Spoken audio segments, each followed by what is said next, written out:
Hey, how's it going everyone? Welcome back to Keeping Fish Simple. So in today's video, I'm going to be teaching you guys how to breed the Apistogramma. Now this is going to be a series basically taking you guys through all the steps that you need to know on how to breed the Apistogramma. Now this is a relatively tricky fish to breed, and the reason it's tricky is a lot of people don't know how to do it properly, and there's a lot of things, myself included, that people don't really acknowledge and remember to do when they're breeding these guys. So it doesn't have to be very tricky, it can be quite easy, and in this video series I'm pretty much going to teach you guys everything. So in today's video we're going to be getting the eggs, and then in the next video we're going to be hatching the eggs, and in the video after that we're going to be raising the young. So this will be in like a playlist series. You guys can go through and watch it all and learn everything. So without any further ado, let's get started. The Apistogramma is often considered as quite a tricky fish to breed, and in my opinion these guys can be quite tricky. There's a lot of things that people forget about these guys, and there's a few things that I've noticed about breeding these guys that make it very easy to breed them. So hopefully in today's video I can show you guys everything that you need to know on how to get these guys to spawn. So let's start off the video by talking about the temperament of these guys, because these guys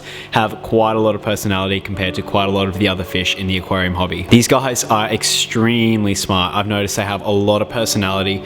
They always come up to the front of the aquarium when you're around because they want to get fed and all that kind of stuff, and they can be quite aggressive. So they're not like super aggressive, but they can be semi-aggressive, especially towards each other. So it's really important that you guys are ready for some aggressive fish and you don't just chuck them in like a bare bottom tank with no hiding spaces. They will need time away from each other and space to go and do their own thing, so it's really important that you account for this. So Apistogrammas come from South America, from the Amazon. They come from relatively warm water, and they also come from shallow water with live plants and plant matter. Now they also like to have a sandy substrate, so they are a tropical fish. They do like it really warm, and they like to have like quite a lot of tannin, and they like the pH to be relatively low. So that's where they come from, and those are the environments that we have to give them. So these guys live from anywhere to about 5 years all the way up to 10 years, so they can live for quite a long time.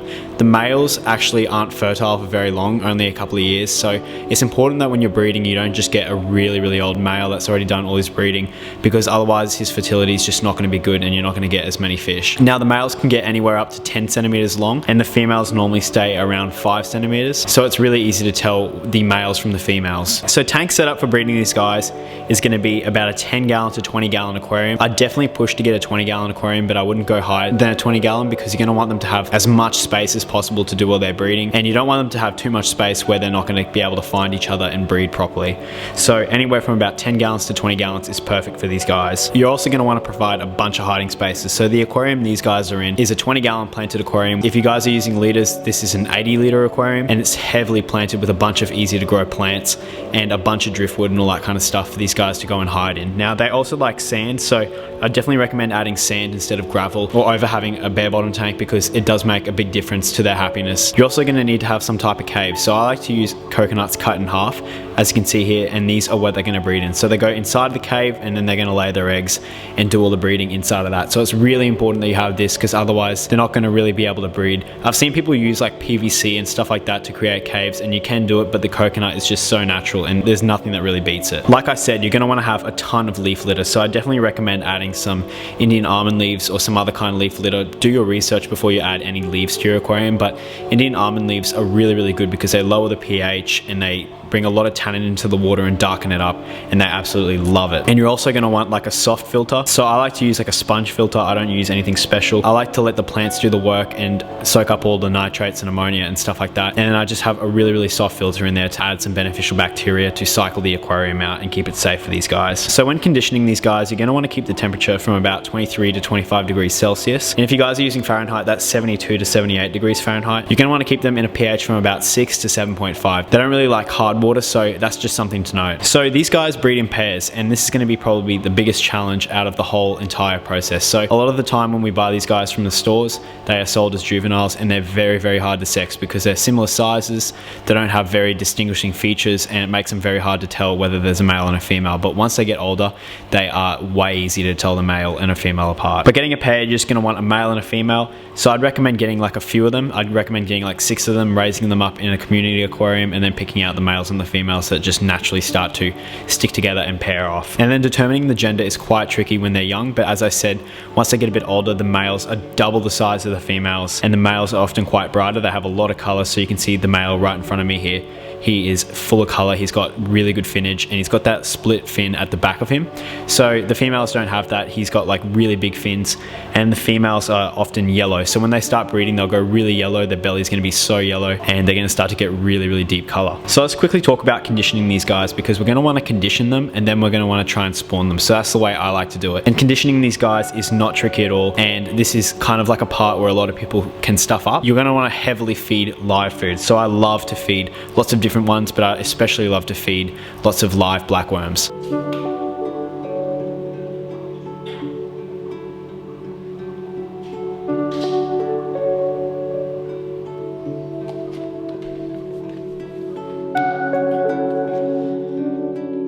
You guys can also feed a bunch of different styles of foods. I love to feed live food, so I love to feed live blackworms because it's just so natural, and it's so easy for them to think that they're in the wild, and they're going to think there's heaps of food available and there's been a big rain and all that kind of stuff, and they're going to just go nuts for the live blackworms.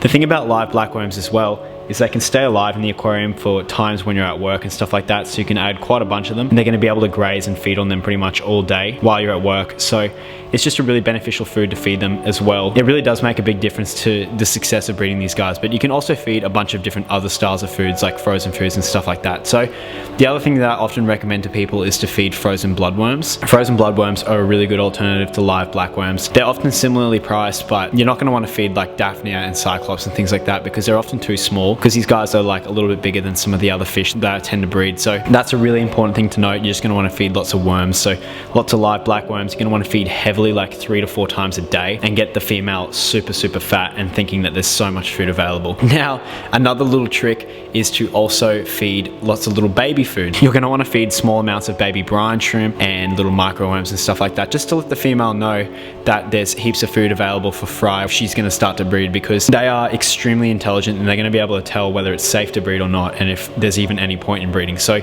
enticing them to breed with lots of little baby brine shrimp and stuff like that is super beneficial, and they're going to know that there's heaps of food available for the fry. Now, another tip is to not alter the pH or the hardness while you're conditioning, because you don't want to spawn these guys without you like getting them to spawn. So you don't want to like do any big water changes while you're conditioning them. You want to keep the pH as consistent as possible, and the hardness and all that kind of stuff as consistent as possible. And the female, like you can see right in front of me, is just going to start to get so fat. So she's full of eggs at the moment, and she's probably going to lay anywhere from about 80 to 100 of these guys if I'm very lucky, but we're going to get her super fat. And then the next step is to get a spawn. So after the female is super fat, you're going to want to start to add RO water or rainwater. Now, I used to use a lot of methods in the past where I just add heaps of leaf litter and try and drop the pH, but I've noticed a lot of things, and this is actually the one big thing that if you guys are going to take anything away from this video is this, and it's going to be super important to the success of breeding these guys, and this is dropping the hardness of the water. So hardness in the water is just the TDS and stuff like that. It's all the dissolved materials in the water.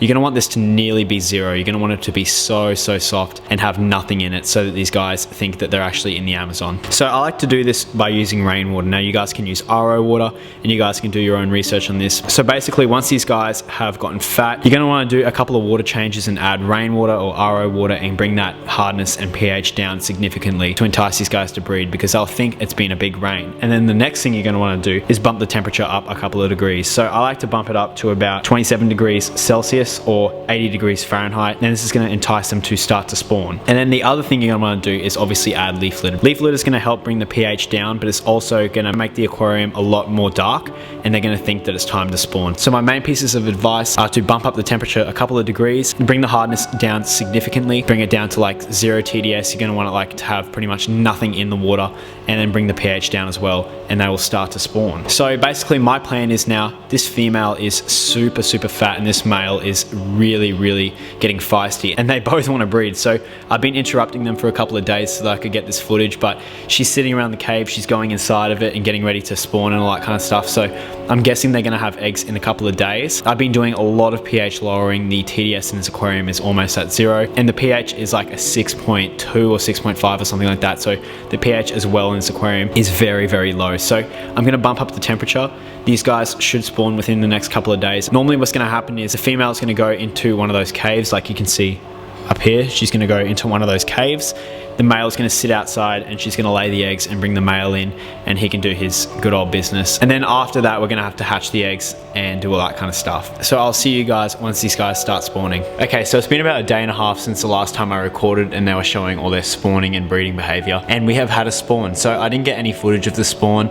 I was actually out. There's really nothing that you guys can see. Normally what will happen is the male will sit outside, the female will lay her eggs, and then the male will go in there and do his thing, and that's pretty much it. So if I get a torch, I can show you the inside of the cave. You can see the female is in there. Now, I can't give you a look at the eggs because she's got them on the roof of the cave. There's quite a few of them on the floor, so I don't know what's going on there. I don't know if she's separated them or what. So basically at this stage now, there's a few options of how we want to hatch the eggs and raise the eggs. So the first option is to leave them in there. Now, normally if you've got brand new parents, they're not going to really know what they're doing and they're going to get stressed, especially if there's other fish in the tank. Normally the first few times they try and do this, they will actually eat the eggs before they learn how to do it. Now, my female in there has had a few attempts at doing this before, and she's actually been successful, and she's been hiding the fry and stuff like that. Now, look, I kind of want them to breed a little bit sooner, and I trust myself more to raise the eggs than I trust her to raise the eggs. So the way we're going to be going about this is we're actually going to be taking out the cave with the eggs in it, and then we're going to be hatching the eggs ourselves. So what I'm going to have to do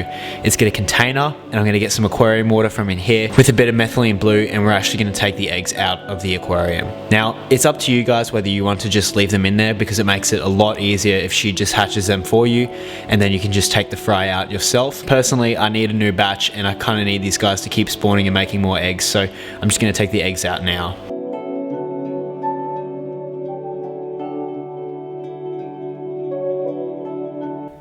Okay, and so this is where things got a little bit tricky. So I was under the impression that the female had stuck her eggs onto the roof of this cave, but when I lifted it up, there was nothing to be seen on the roof of the cave. So I was really puzzled and I was confused as to why this had happened. Now, with further looking around and having a look around, you can see quite a few eggs just dropping to the surface.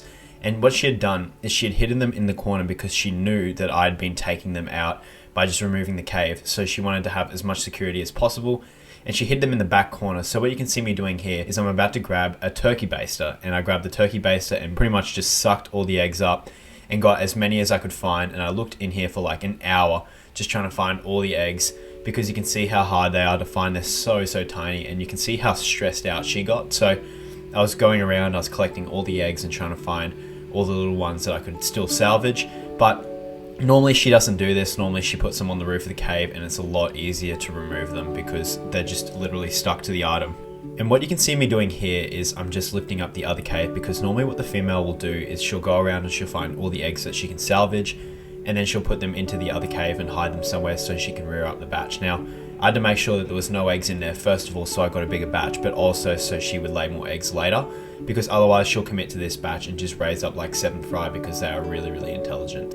And then what you can see me doing here is separating the eggs. So in the back little dish is the eggs that I got out of the aquarium directly, and you can see there's a bunch of gunk and stuff on them.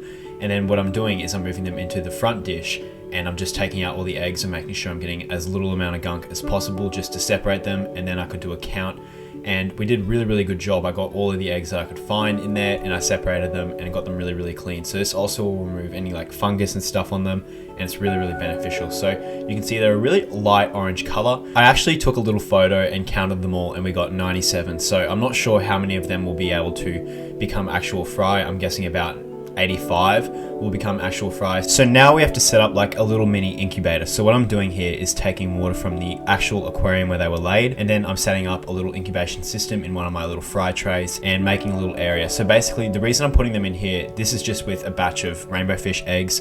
And the reason I'm putting them in here is so that they maintain a temperature of around 23 degrees. And then what I'm adding is some methylene blue, and this will stop all the fungus forming over the time that they're in here. So that is pretty much going to be it for this episode. So basically we got all the eggs and they're now in the incubator. So they're going to sit in here for about a week before they start to hatch and all that kind of stuff.